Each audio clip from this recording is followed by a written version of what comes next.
Passamos agora então para tratar de redes celulares. Ah, bem, nós vamos. Então, nós na aula passada, na semana passada, nós falamos de redes locais, certo? Basicamente Wi-Fi. É, depois iniciamos essa semana as primeiras aulas falando de Zigbee e Bluetooth, redes menores, né? Redes ali chamadas pessoais. E agora nós vamos para o outro extremo, né? Que são as redes metropolitanas. Então as redes celulares elas podem ser enquadradas nessa categoria de rede devido à abrangência que elas têm, né? Assim, elas basicamente se tornaram um, um, um padrão de conectividade sem fio que tem alta capilaridade. Exatamente essa alta capilaridade das redes celulares é que é a motivação para que elas sejam usadas também como rede de acesso à internet. Né?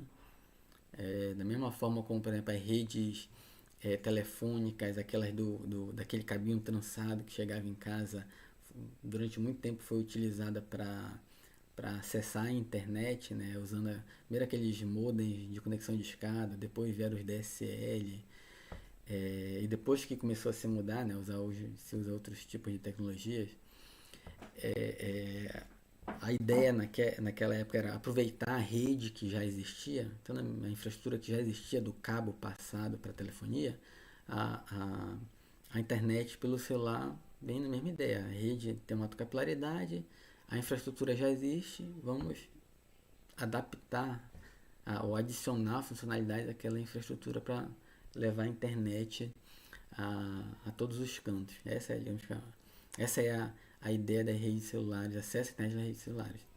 Além disso, a rede de acesso à internet pelo celular vai permitir mobilidade, né, boas taxas de transmissão e um custo razoável pro assinante final, né? As primeiras redes celulares, as redes 1G, elas eram basicamente analógicas, com transmissão apenas de voz e eram compatíveis entre si. Então, cada operadora de rede, ela tinha ali a sua tecnologia, adquiria a sua tecnologia lá do determinado fabricante e,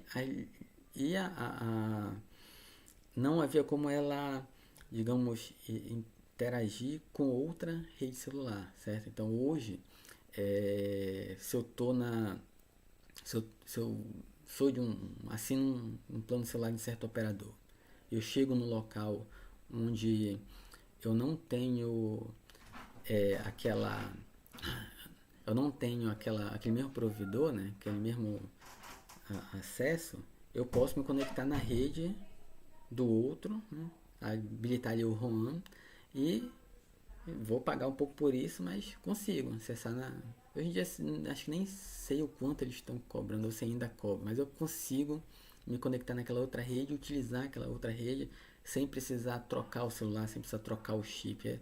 Esse é o principal ponto, né? Eu consigo, se eu estou numa rede de um operador, eu consigo entrar na rede de outro operador, se, lógico, me derem acesso, mas eu não preciso trocar equipamento. Enquanto que nas redes 1G não, isso era totalmente inviável, né? E falar que a transmissão era analógica, muitos problemas, enfim, foram as primeiras redes, né? E já na década de 80, no surgimento dessas primeiras redes, os europeus já perceberam a necessidade de ter um sistema pan-europeu de telefonia celular digital. Então, pan-europeu no sentido de que vai pegar todo o continente europeu, uma rede celular integrada, certo? Onde não vou ficar limitado a aquele meu provedor e que também vai ser digital, né, para evitar todos os problemas da rede analógica. E aí no início da década de 90 foram implantados os primeiros sistemas 2G usando o GSM. Então o GSM 2G ele ainda é voltado para voz, tá? O GPRS que veio um pouquinho depois, uma evolução do GSM, trata de dados. Existiam outras tecnologias concorrentes com 2G, nós vamos nos concentrar no GSM. Né? E aí, depois vieram outras tecnologias, GPRS, ED, 2G, 2,5G, 2,75G. Então, assim, algo importante a gente entender que não há uma entidade que diz, olha, isso é 2G, isso é 2,5G, isso é 3G. Então, muitas das vezes, isso fica a cargo do próprio mercado, né? Então, por exemplo, a rede de 2,5G, rede de 2,75G, na verdade para indicar, olha, há uma melhoria em relação ao 2G, mas ainda não é exatamente aquilo que a gente espera de uma rede 3G. Tá? Então no 2G puro, só voz. 2,5, 2,75G já permite transmissão de dados. Mas essa transmissão de dados não é pensando em, por exemplo, transmitir áudio e vídeo. Né? São aplicações que necessitam de características específicas. Né? Já o 3G, ele já entra com tecnologias que objetivam a transmissão de dados multimídia, certo? E aí no 3G se consolidaram as famílias de tecnologia UMTS, WCDMA, CDMA, o UMTS, também chamado de WCDMA, e o CDMA 2000. Isso pensando no Brasil, né? Na verdade, no mundo existem várias tecnologias diferentes. Na 4G e 5G, que são as mais atuais, né? O LTE passou a ser digamos, o padrão para todo mundo. Todo mundo está migrando para LTE. Mas até o 3G, existiam várias tecnologias diferentes, cada um padrão diferente. Cada país, cada região adotava uma tecnologia diferente. Às vezes, mesmo local, se tinha ali operadoras com tecnologia diferente. Então, até pouco tempo atrás, né, dar exemplo aqui, a Vivo usava uma tecnologia, a Claro usava outro. E aí, por exemplo, quando você ia comprar um celular, você tinha que dizer, olha, esse celular você vai usar para Vivo ou vai usar para Claro? Porque o mesmo celular não funcionava para as duas, né? Exatamente porque eles eram de tecnologias diferentes. Então, era mais ou menos o problema que se tinha ainda lá nas redes 1G. Mas aqui já de menor, digamos, de menor impedância, assim, né? Algo menos restritivo. E tinham equipamentos celulares que funcionavam para qualquer uma, né? Então já as coisas começaram a mudar. Atualmente, o que nós temos que tomar cuidado na hora de comprar um equipamento é checar se aquele equipamento está adequado para a região em que a gente está utilizando, né?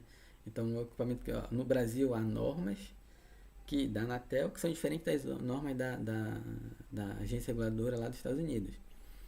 E trabalham provavelmente com faixa de frequência diferente, botam restrições provavelmente diferentes, cada país tem sua regulamentação. Então, por mais que a tecnologia seja a mesma, cada uma tem que atender a regulamentações locais, né, daquele país. Então, por isso, às vezes, um equipamento que vem dos Estados Unidos, que vem da Europa, não funciona aqui, é o meu equipamento que eu levo para lá, não funciona lá. Mas isso é por questões regulamentares de legislação, né? Não questões da tecnologia sendo utilizada em si, certo?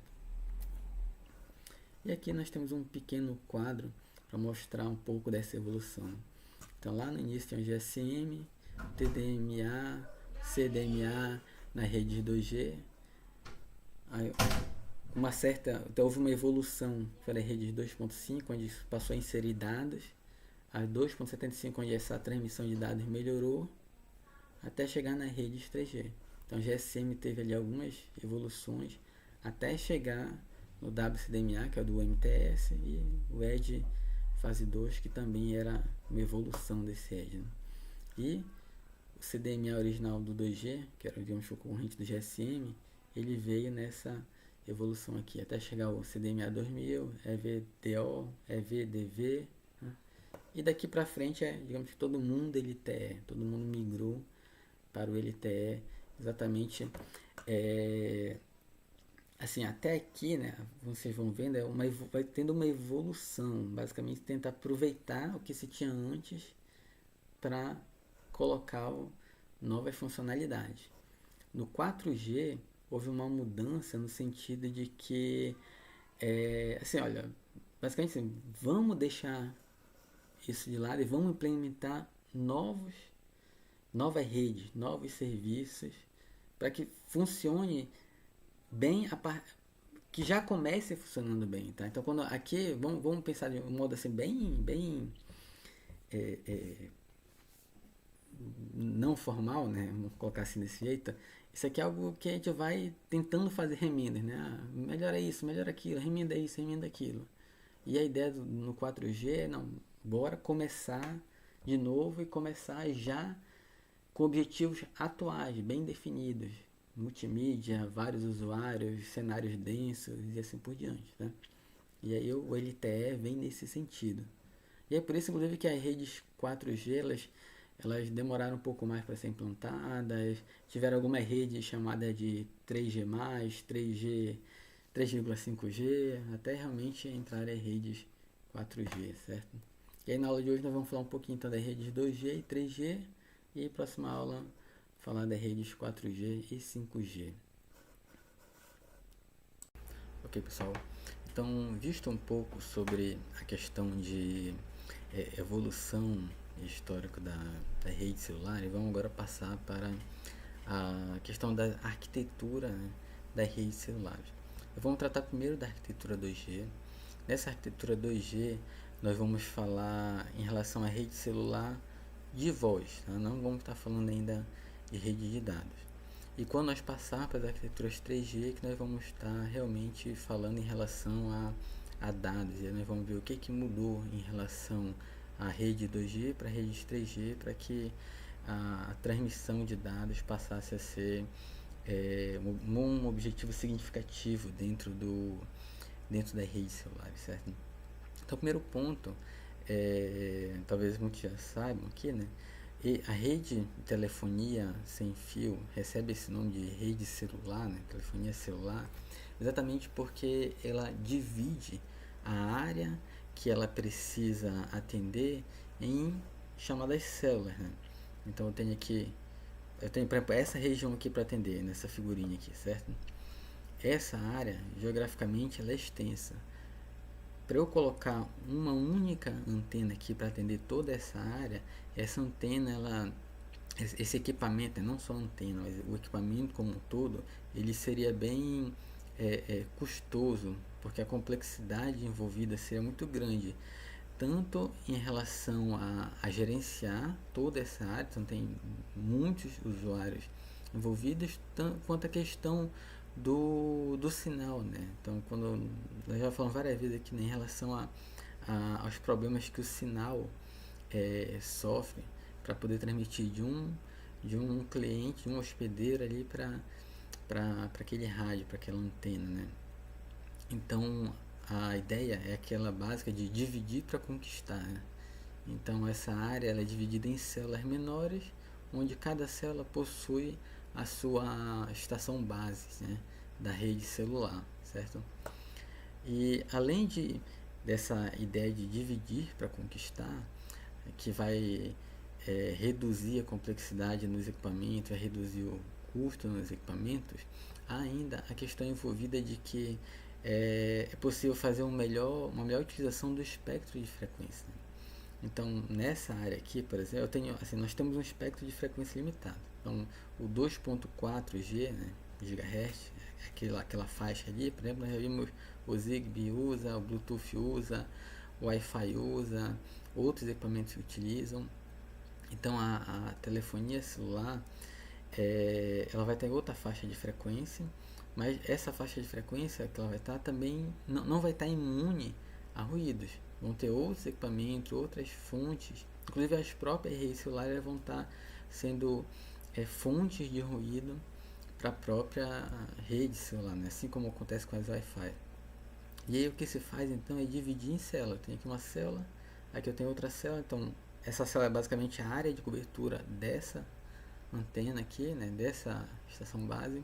Essa outra célula é a área de cobertura dessa estação base e assim vai.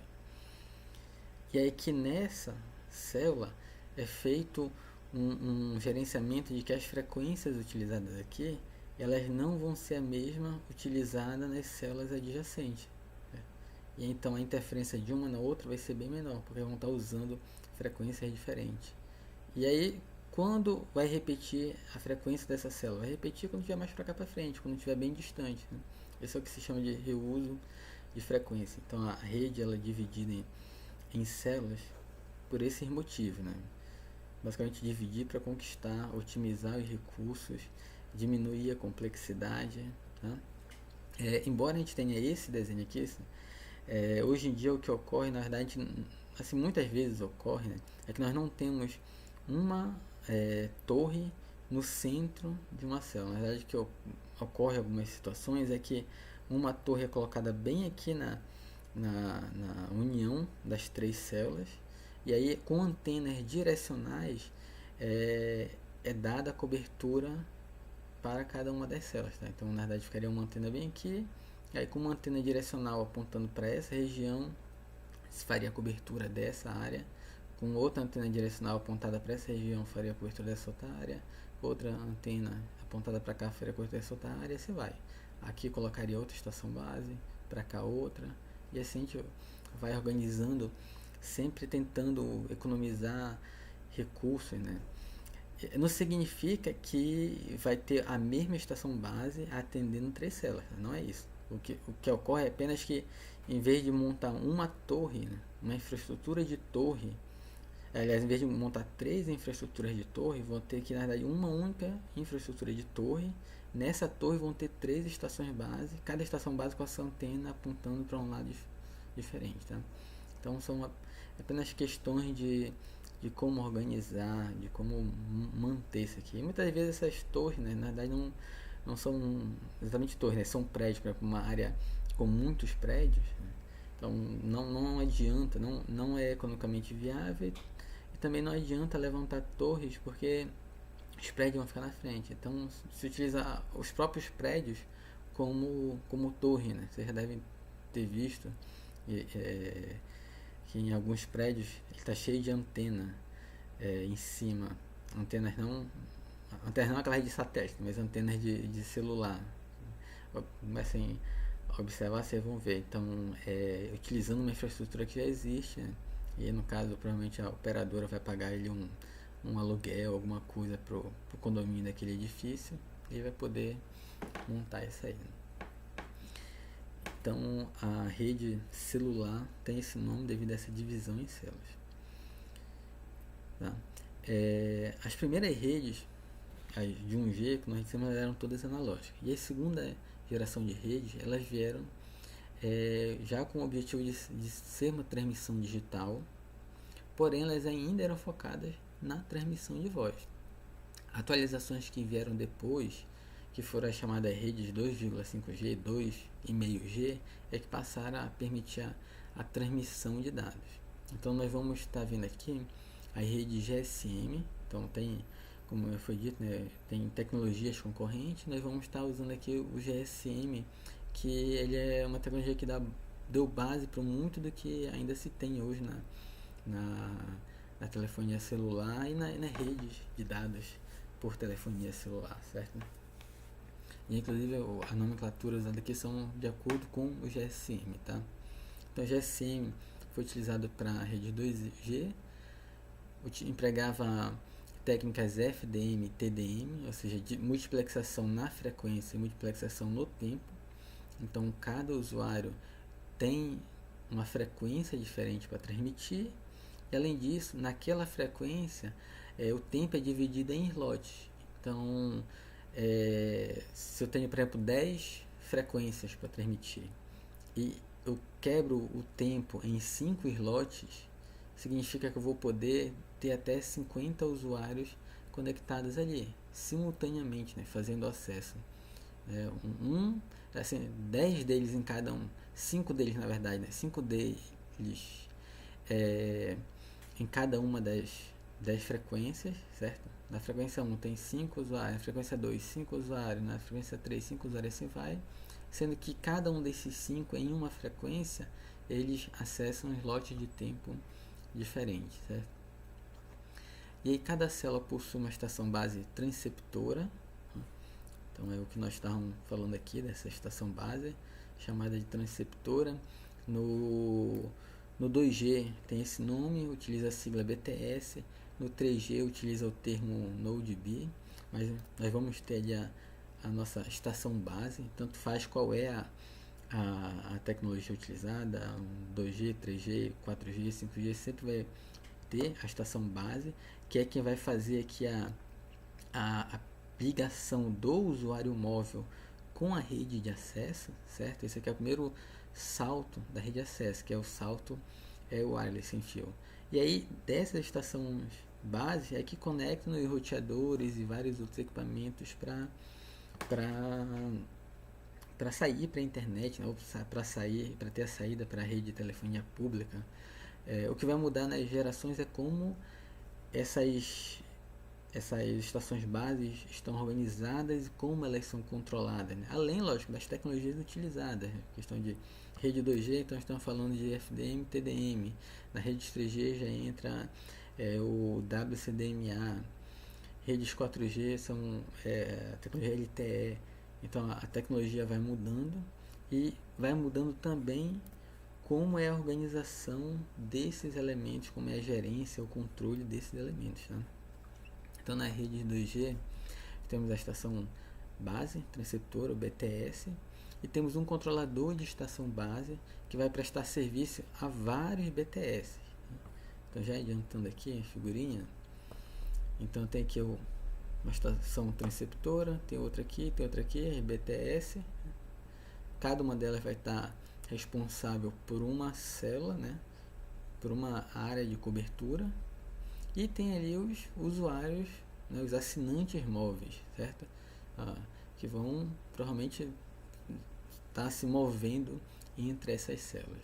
Algo importante, inclusive, aqui só voltando rapidamente à questão da célula, aqui o desenho é para a gente entender a lógica da organização. Na prática, lógico, não fica assim, não fica assim bem certinho, né? A área de cobertura não vai ser uma figura geométrica bonitinha como está aqui, tá? Ela vai ser, a gente pode imaginar ela mais como algo circular e que vai depender muito de todos os obstáculos, prédios e tudo mais ao meio. Então, na verdade, ela vai ter algo bem mais assim, não regular, né? E, inclusive, a área de cobertura de uma vai invadir a área de cobertura da outra. Vão ter regiões que vão ser sombreadas, regiões onde é enxergado o sinal das duas estações base. Então, mas voltando aqui a questão, então cada célula vai ter sua BTS, sua estação base transceptora, e vai ter uma BSC na qual essas estações bases estão conectadas. Essa BSC vai prestar serviço para cada uma dessas estações base. Aí quais são esses serviços que ela vai prestar? Vai fazer a alocação dos canais de rádio aos assinantes móveis, certo? Então, comecei falando, né, para vocês sobre a questão da divisão da célula e da questão das frequências e falei sobre a questão do FDM e TDM exatamente porque isso é uma tarefa que vai ser desempenhada lá pela BSC. Então a BSC aqui controlando esse conjunto, digamos assim, de BTS, né? essa, que vão estar associadas a essas células.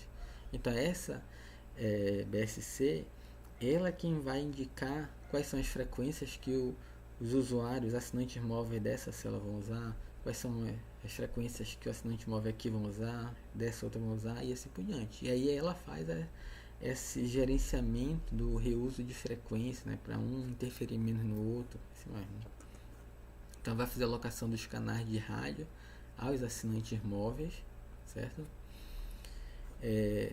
Vai encontrar a célula na qual está um assinante móvel. Então, os assinantes, vamos sempre pensar em mobilidade. Rede celular, a palavra-chave é mobilidade. Então, eu tenho um assinante na minha rede. Eu posso até saber que ele mora em um local aqui nessa célula, que ele trabalha em um local nessa célula, mas ele não vai ficar fixo ali, né? Ele provavelmente vai se mover, vai andar por aqui. Então, quando ele for receber uma ligação, por exemplo, tem que saber em qual dessas células ele está. Então, essa é uma tarefa também do BSC, ele vai encontrar onde está esse assinante para poder saber para qual BTS vai ser roteada aquela ligação, e ele também vai realizar transferência de assinantes móveis. Ou seja, um assinante está aqui nessa célula e vai mover para essa outra célula, né?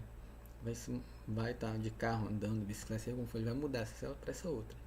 Então, a BSC vai controlar essa transferência. Olha, o usuário, aquele assinante móvel estava associado, e aí vamos pensar assim, semelhante ao que nós estudamos lá em Wi-Fi, né? As estações móveis, os clientes, os hospedeiros, né, eles têm que estar associados a uma estação base, e é através dessa estação base que eles vão se conectar. Então, em um determinado instante de tempo, um assinante móvel vai estar conectado, vai estar associado a uma estação base.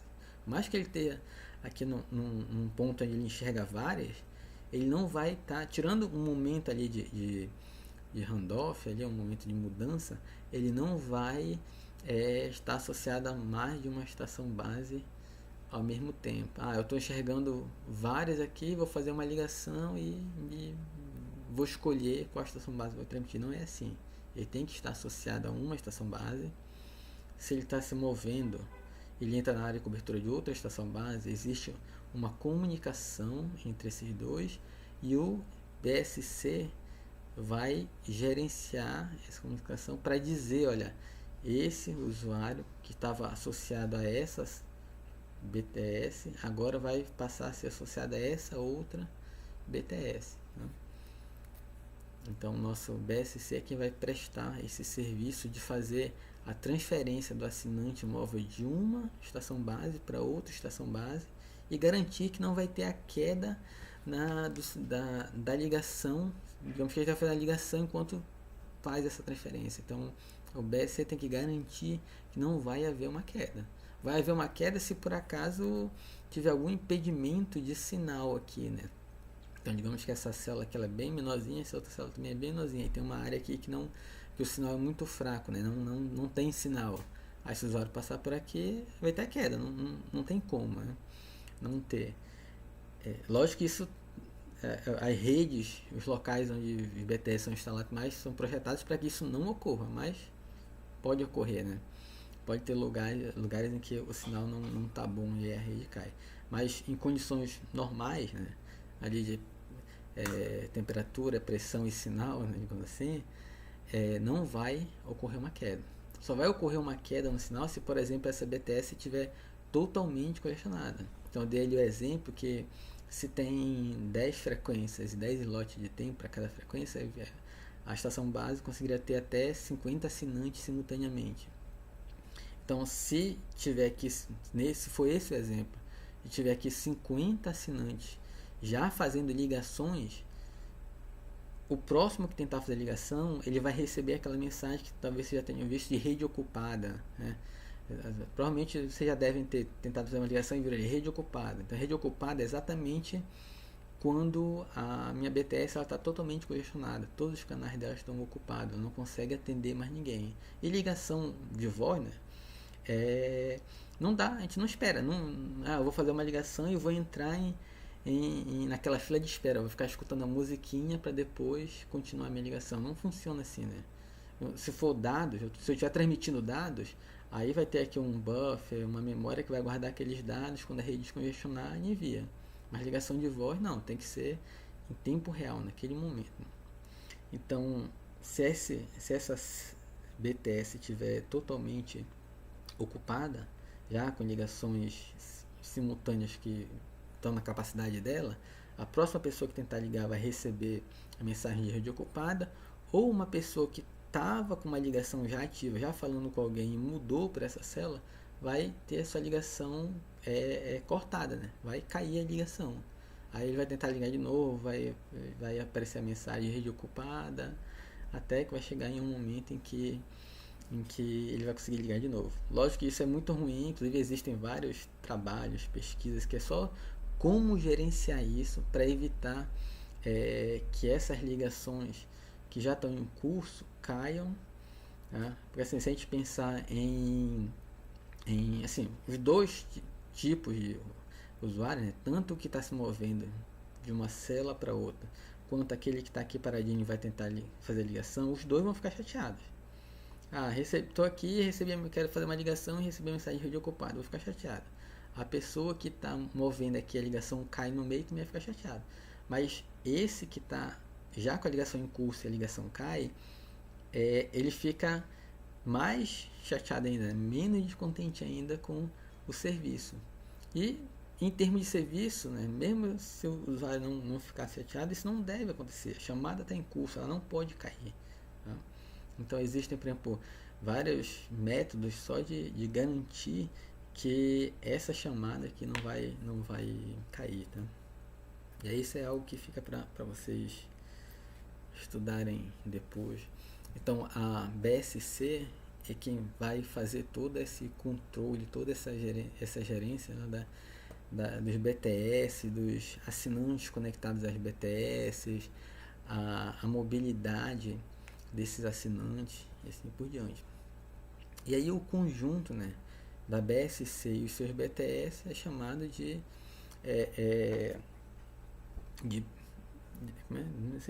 sistema de... desculpa, eu me enrolei aqui nas siglas. Então, denomina-se Sistema de Estação Base, BSS, do GSM, o conjunto BSC e BTS, né? Então, são tantas siglas, né? Sopinha de sigla a gente vai às vezes se confunde, né? Então, tem aqui as BTS, essas estações aqui no meio das células, né? Então, lá na ponta é onde os assinantes se comunicam, um laço sem fio. As BTS se comunicam com os BSC, que fazem essa gerência, né? E esse conjunto todo é chamado de BSS, Sistema de Estação Base. A central de comutação móvel, MSC, ela vai fazer a contabilidade e autorização dos usuários e estabelecer a interrupção e fazer ou estabelecer ou interromper as chamadas.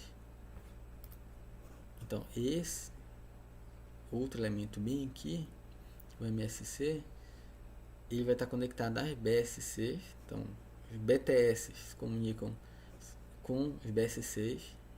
Esses BSCs controlam os assinantes aqui nessa questão de mobilidade entre BTS, quais canais eles vão utilizar, faz essa gerência. Essas BSCs se conectam nos MSC. Esse MSC é quem vai fazer o controle geral dos assinantes. É ele quem vai dizer, olha, esse assinante aqui, vou botar um exemplo aqui bem para todo mundo entender. Esse assinante aqui está com a conta em dia, então mantém a ligação dele. Olha, esse outro assinante está com a conta atrasada, corta a ligação dele, né? Esse outra pessoa aqui que está tentando se conectar na nossa rede, não tem autorização, ele não sei quem ele não assinou um plano conosco, então não autoriza o acesso dele, tá? Então o MSC é quem faz esse controle, e aí esse MSC aqui vai estar abrangindo uma área bem maior, né? Dependendo das áreas, tem ali alguns 4, 5 MSCs com algumas dezenas de BSS, com outras dezenas de BTS, até chegar a um número de alguns milhares de assinantes, certo? Então esse MSC faz esse controle. E existe um outro MSC especial que ele vai estar ligando com outros, né, MSC, só que esse aqui é o que a gente chama de roteador de borda. Ele está então na borda da rede, em uma das outras bordas, né, na borda da rede, para entre as redes de telefonia pública e a rede celular. Então até aqui, né, é a rede celular, aqui é a telefonia pública. O usuário, né, o assinante móvel, ele só enxerga isso aqui, né? Essa ligação do aparelho dele até a estação base. Enxerga no sentido de que ele tem ciência que existe isso, né? Não, né? Então muitas vezes ele nem sabe, na maioria das vezes, né? A gente nem sabe onde está a BTS que a gente está conectado. A única coisa que a gente sabe é que a gente está conectado em algum canto, né? Certo? Todo o restante é totalmente oculto para os assinantes, nem sequer sabem que isso existe, né? Tá? E aqui é a rede de telefonia pública em si. Aqui está tratando apenas de telefonia, ligações de voz, né? Telefonia no termo no termo original, digamos assim. Então, os protocolos aqui não são protocolos TCP/IP, são outros protocolos, certo? Nas redes 3G, aí, assim, só antes de passar a rede 3G, então aqui é apenas voz. Foram feitas modificações, evoluções, adaptações aqui em cima dessa rede 2G, onde se começou a ter a transmissão também de dados. Esse usuário aqui, além de fazer ligação de voz, ele podia também começar a enviar um e-mail, mandar uma foto, coisas mais simples, que não requeriam muito na questão de taxa de transmissão e atraso na transmissão, né? E aí foram as chamadas redes 2,5G, né? Só que foi uma transição, né, do 2G para 3G. As redes 3G em si, elas já foram concebidas com ênfase na transmissão de dados, dados multimídia e acesso à internet, né? Então, do 2G para 3G foi quando houve realmente a mudança, né? Assim, foi com a introdução da rede 3G é que realmente se começou a consolidar, a popularizar a transmissão de dados através do celular. Por mais que na rede 2G isso já fosse possível, isso era algo bem limitado. Os próprios telefones ainda não tinham aplicativos e muito suporte a esse tipo de transmissão, né? Então foi com a rede 3G que aí tanto a rede já veio adaptada para essa transmissão de dados, quanto os celulares já foram desenvolvidos pensando nessa questão de transmissão de dados, certo? Então a rede 3G ela já prevê o tráfego de diferentes mídias sobre o mesmo canal, inclusive pensando na questão de transmissão de aplicações que envolver áudio e vídeo e que precisariam ter ali um tratamento diferenciado de quando fosse uma transmissão de dados, por exemplo, de e-mail, um documento, e assim vai, né? E aí, então, sobre a arquitetura 3G, como está acessando a internet, deve-se rodar a pilha de protocolos TCP/IP. E aí, na rede 3G, a gente tem exatamente aquele quadro, aquela pilha típica TCP/IP, onde as camadas mais baixas, né? A camada mais baixa ali de enlace, ele é totalmente transparente para as camadas mais altas, né? Então as camadas altas não sabem o que está ali embaixo. E as camadas de transporte, rede e aplicação é que vão realmente estar atuando com os protocolos de internet, certo? A arquitetura a ser estudada é baseada no padrão 3G do MTS. Então, da mesma forma como no 2G tinham várias tecnologias concorrentes, no 2G, no 3G também tinham várias tecnologias concorrentes. A gente vai estar falando aqui do MTS, que usava o chamado WCDMA, tá? Que foi padronizado pelo 3GPP, o Third Generation Partnership Project. Então, um conjunto ali de um projeto para redes de terceira geração. Inclusive, esse grupo ele ainda existe e trabalha padronizando tecnologias para 4G, para 5G, certo?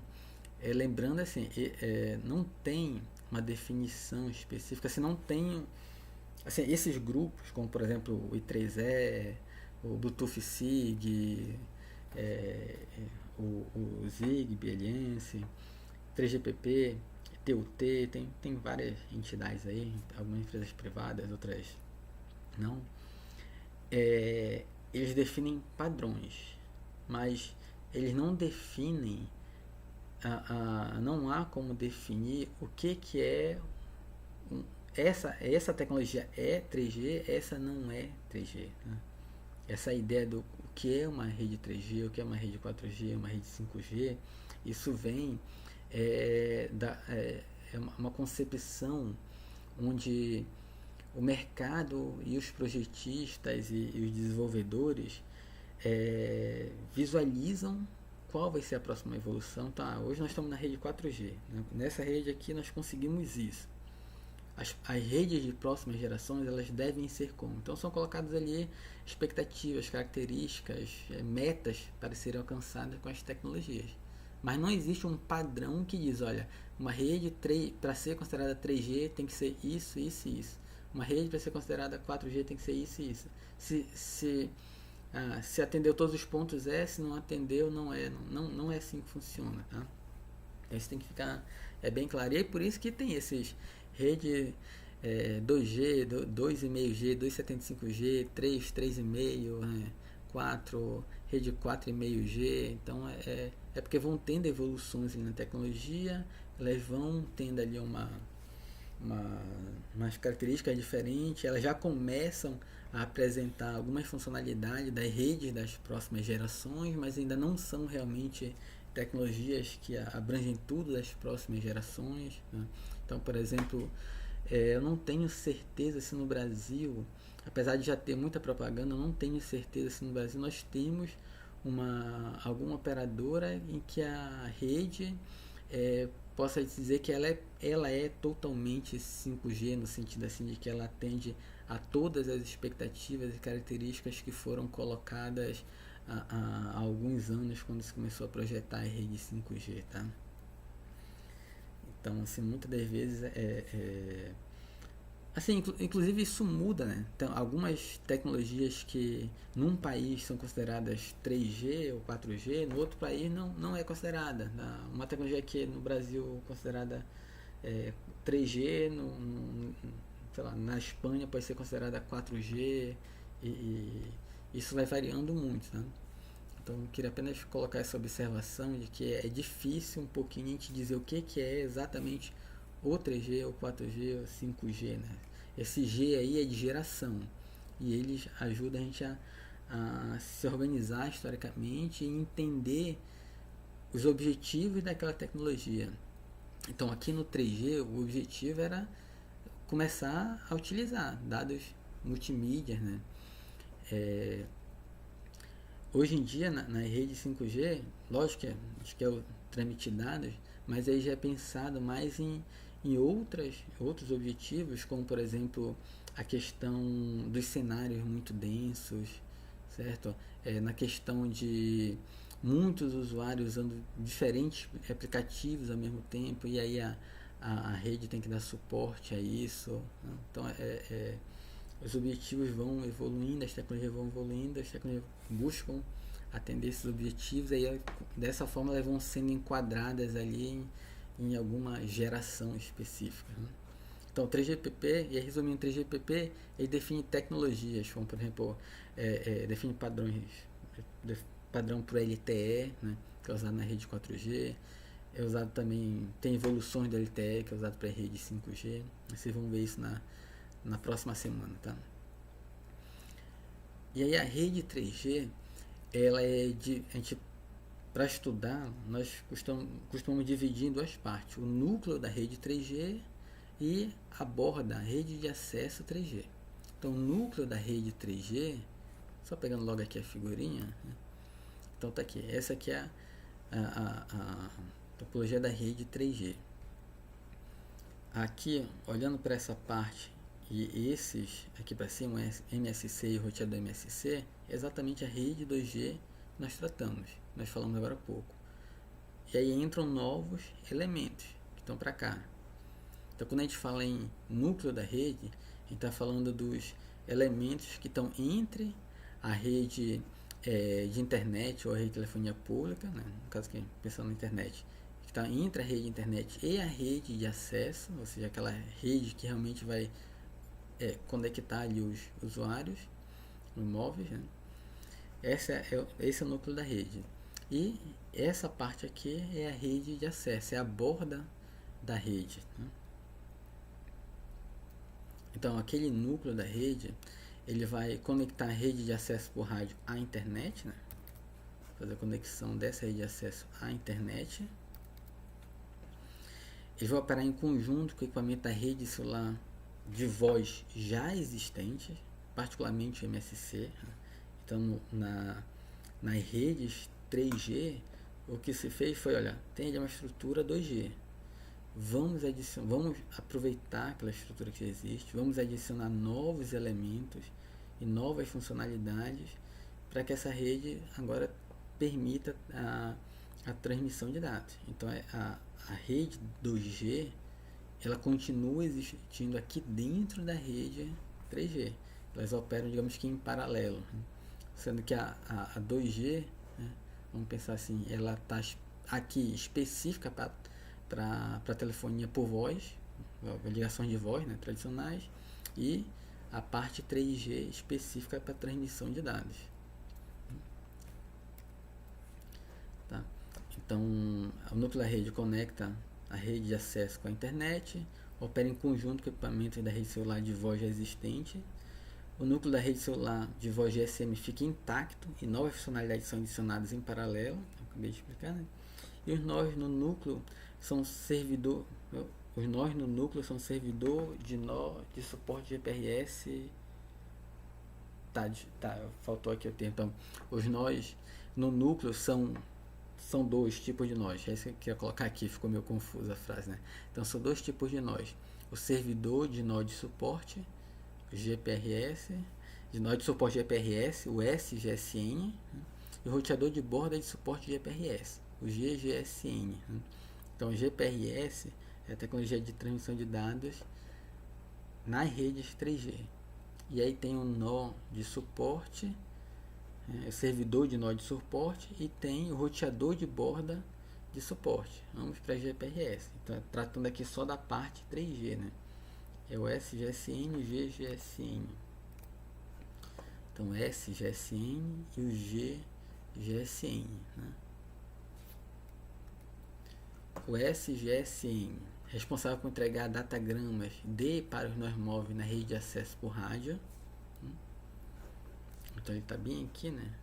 Ele é o primeiro depois aqui da rede de acesso. Então ele que vai receber os datagramas e enviar para a rede de acesso, ou receber da rede de acesso para encaminhar para esse outro lado, certo? Ele interage com o MSC da rede celular de voz para essa área, oferecendo autorização do usuário e transferência, mantendo informações de local sobre nós móveis ativos. Então lembre que o MSC na rede 2G ele fazia aquela tarefa de gerenciar os usuários aqui. Essa gerência de usuários agora ela também tem que ser feita na parte de dados, né, da rede. Então, e aí essa gerência que antes era específica do MSC agora passa para cá para o SGSN. Então, assim, não que passe, mas eles interagem, né? Essa que é importante, eles interagem para fazer essa gerência aí. E o SGSN ele realiza repasse de datagrama entre os nós móveis na rede de acesso à rádio a um GGSN, né? Então, o que é gerado aqui é passado para cá para o GGSN. Então, esse elemento aqui, ele basicamente vai estar roteando entre a rede de acesso e o GGSN e vai estar interagindo com o MSC lá na questão de autorização e gerência dos usuários, aonde estão os usuários, tem que fazer a mobilidade, né, transferência de uma BTS para outra BTS, e aí esses elementos eles precisam interagir nesse serviço. Mas nós temos que pensar agora que esse aparelho aqui, né, esse celular aqui de exemplo, ele vai estar funcionando em paralelo em duas redes, basicamente isso. Ele vai estar funcionando numa rede que é específica para voz, ele vai estar funcionando também numa rede que é para dados. Então ele opera aqui na voz sem a pilha IP, para o TCP/IP, certo? E para cá, para dados, ele opera com a pilha TCP/IP. E quando ele se move aqui dentro, os dois tem que atualizar, né? Esse cara tem que saber aonde agora está esse usuário móvel, e o MSC também tem que saber onde está esse usuário móvel. E o próximo, GGSN, ele atua como roteador de borda, um gateway, né, conectando vários SSNs à internet maior. Aí esse GGSN ela vai ser a última página da infraestrutura 3G, que o datagrama que saiu, né, de dentro da rede de acesso lá de um nó móvel vai encontrar antes de entrar na internet. E para o mundo exterior, o GGSN é semelhante a qualquer outro roteador de borda.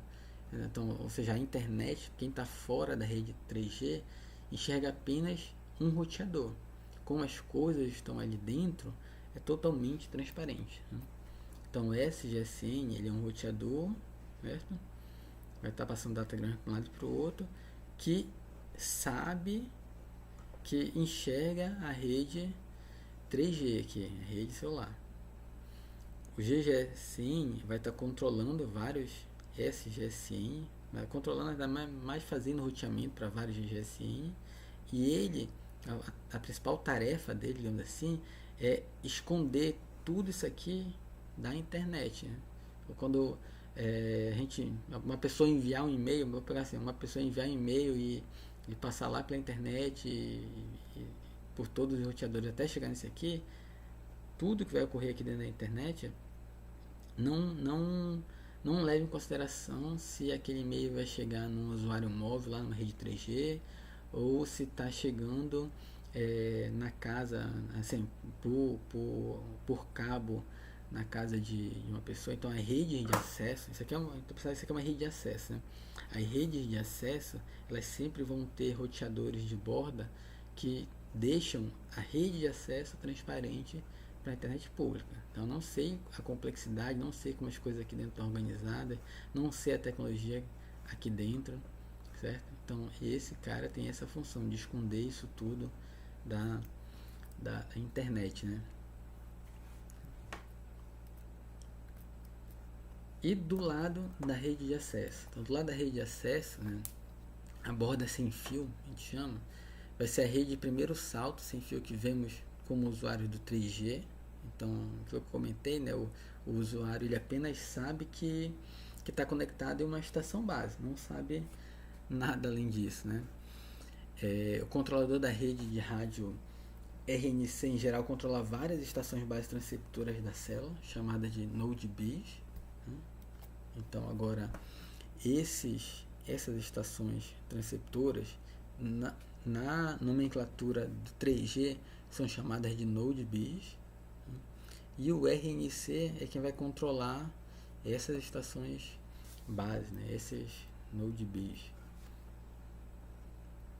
onde o RNC vai se conectar à rede de voz celular por comutação de circuitos via o MSC e à internet por comutação de pacote via o SGSN. Então esse RNC aqui, ele agora, além de fazer a comutação de circuitos para cá, para a rede de telefonia pública, e aí lembrando, né, a comutação de circuitos é aquela onde vai ser estabelecido um canal aqui de comunicação, uma rota de comunicação que ela vai ficar dedicada para aquela comunicação enquanto a ligação estiver ocorrendo. Então na ligação de voz, né, a gente não pode começar a falar e aí espera um pouquinho para continuar falando, aí a pessoa começa a receber o retorno da outra pessoa, a pessoa começa a falar alguma coisa, a gente escuta um pedaço, depois para, depois começa a escutar de novo. Na transmissão de voz, né, na comunicação por áudio, isso não pode acontecer, né?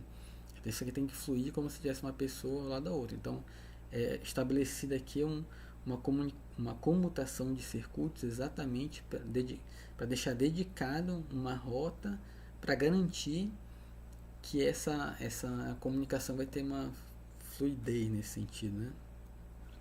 E ele vai fazer comutação por pacote, que aí já é agora aquele esquema de comutação de que os dados vão ficando enfileirados e depois vão sendo enviados para os outros da frente, né? Para os dados, né? Então, o que é relacionado a dados vem para cá, para esse lado, e para cá é comutação de pacote. O que é voz vai para cima, voz, telefonia celular, certo?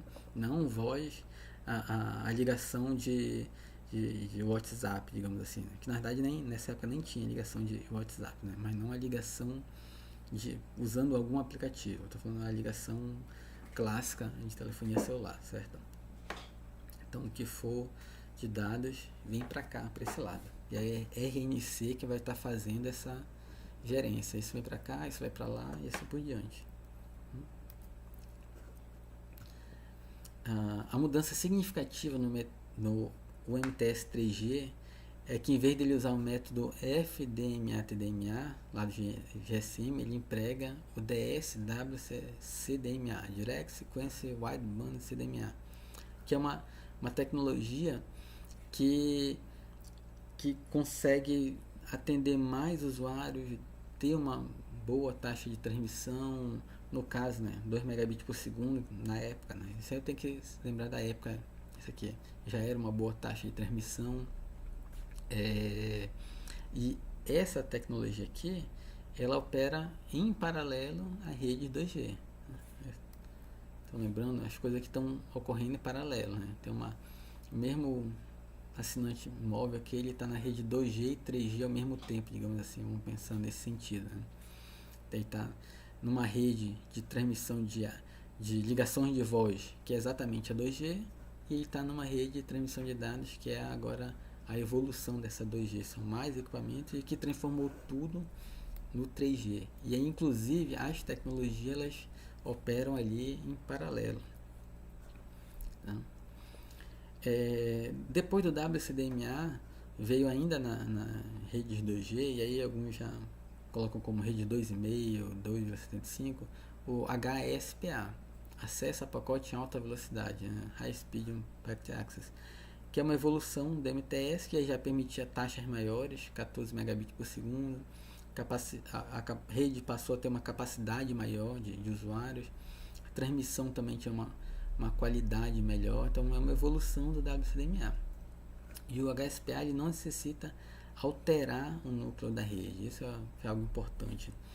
O HSPA e depois o HSPA+, foram evoluções em que não se precisou trocar a arquitetura da rede, melhorou muito a taxa de transmissão, a qualidade das transmissões, o número de assinantes atendidos, mas não assim, foram atualizações nos equipamentos, nos protocolos, nas modulações utilizadas, que não necessitaram a troca, digamos assim, de equipamentos.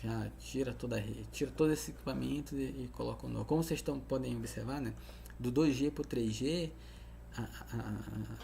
digamos que se aproveitou o que estava lá, né? E aí se inseriu mais funcionalidades. No 2G, a evolução foi no sentido de ainda continuar aproveitando essa infraestrutura. Aí veio o HSPA, depois veio o HSPA+, que foi outra evolução, que também não foi necessário mudar todo o núcleo da rede, mudar toda essa arquitetura. No HSPA+, já se conseguia, inclusive, taxa de transmissão de, se não me engano, de até uma centena de megabits por segundo, né? E é lógico, isso dependia do plano que você tinha ali de acesso à internet na telefonia móvel. E depois é que vieram as redes 4G LTE, que já foi realmente uma mudança na arquitetura da rede, no núcleo da rede, nos equipamentos da rede, tá? E por isso ela foi algo mais demorado, não assim, inclusive, né, os equipamentos, o celular, né, por exemplo, quando que você comprava, ele era para 4G ou ele não era para 4G, exatamente, que foi uma mudança realmente significativa aqui nessa evolução aqui dentro do próprio 3G. Alguns equipamentos, alguns celulares inclusive conseguiam, mesmo eu tendo comprado ele fazia um certo tempo, ele funcionava lá no WCDMA, a rede foi atualizada, muitos equipamentos ainda puderam ser usados e continuaram continuaram o mesmo equipamento e conseguiram trabalhar com altas taxas, né? E aí no LTE você precisa realmente trocar o seu celular, então não é só a rede, o núcleo da rede que troca, você troca o seu equipamento ali na ponta. E lógico, vai instalar uma rede 4G, você não vai mandar todos os seus assinantes trocarem de celular, né? Assim, o que ocorre é que as operadoras colocam as redes funcionando em paralelo. Então tem a 3G, que ainda continua funcionando até hoje, né? Ainda deve continuar funcionando por um bom tempo, e a 4G opera em paralelo a ela. E aí, dependendo do equipamento que você tem ali, do seu celular, ele pode se comunicar só no 3G, pode se conectar só no 4G, pode se conectar em ambos, aí vai depender dali da, da, das redes disponíveis, certo? Então, próxima aula nós vamos estar falando especificamente de 4G e 5G, certo? Aqui tem um link com algumas informações interessantes sobre o MTS que vocês podem estar utilizando para estudo.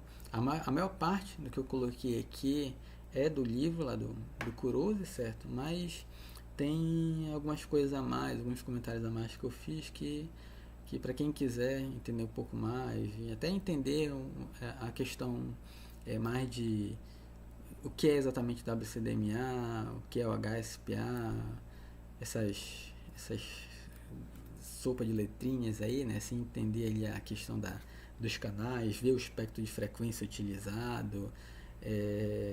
Aqui nessa referência tem bastante informação, tá?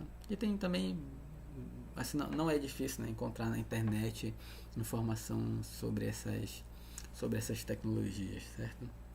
Mas aí nossa tarefa aqui na disciplina é entender a arquitetura dessas redes e pensar na questão das pilhas de protocolos, certo? Então nosso objetivo aqui não é entender o WCDMA, como ele funciona, como é o cálculo que ele faz com as frequências ortogonais, os códigos e tudo mais, certo? Então por isso a gente vai tendo ali mais no formato de um overview, uma visão macro das redes, do que uma visão detalhada de cada um desses siglas, do que é, qual é a função exata. Nós não vamos escovar bit, como costumamos dizer, né? Certo? Então, pessoal, obrigado aí pela atenção. Estudem, né? Nossa principal referência, livro do Kurose. Outras referências eu estou passando ao longo dos slides, né? Dúvidas, pode ser nosso horário de aula síncrona, pode ser também por e-mail, e dependendo ali se não conseguir tirar a dúvida por e-mail, e se também a aula síncrona for demorar, a gente pode estar agendando o horário para fazer um meet e tirar dúvidas, tá?